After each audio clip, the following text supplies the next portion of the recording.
四運動嘅核心思想咧係愛國進步、民主同科學。咁升旗禮本身就係一個充滿住愛國熱情嘅一個儀式嘅，咁所以佢非常之可以體現到我哋嘅愛國精神啦。咁而成個儀式嘅莊嚴啦，同埋升旗嘅一個過程，其實都可以睇到我哋學生進步嘅。咁至於民主同科學咧，其實就混合喺升旗儀式嘅過程入面嘅參與嘅意識啦、集體嘅意識啦，呢個係一個民主嘅體驗。理性咁樣去愛國，理性去支持自己國家咧，其實呢一個都係一個科學嘅體驗。我願意帶升旗隊，咁當然其中一個原因就係我以前都係有做開升旗隊嘅相關工作嘅。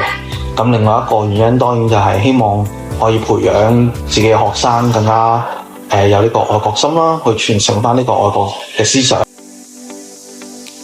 喺我眼中，升旗隊訓練係可以全方位咁塑造學生嘅精神嘅，無論係訓練時候嘅服從啦、團體意識啦，定係升旗時候嘅一個責任感啦、使命感啦，長期接觸呢一個升旗隊訓練，其實係可以令到一個學生更加有呢個團結精神啦，更加有呢個責任感同擔當嘅。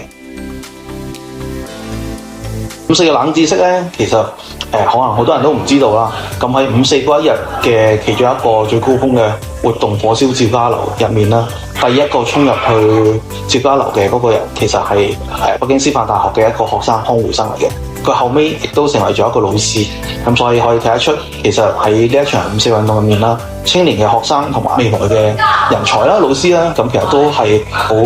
積極、好主動同好第一線咁樣參加咗喺呢場運動入面嘅。咁亦都可以睇得出，其實年輕嘅群體啦，無論邊一個階層、邊一個職業都好啦，佢哋都好關心國家嘅事嘅。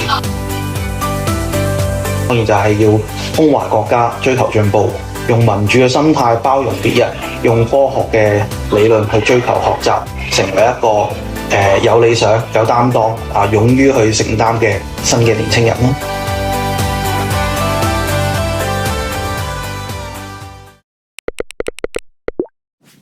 Paintings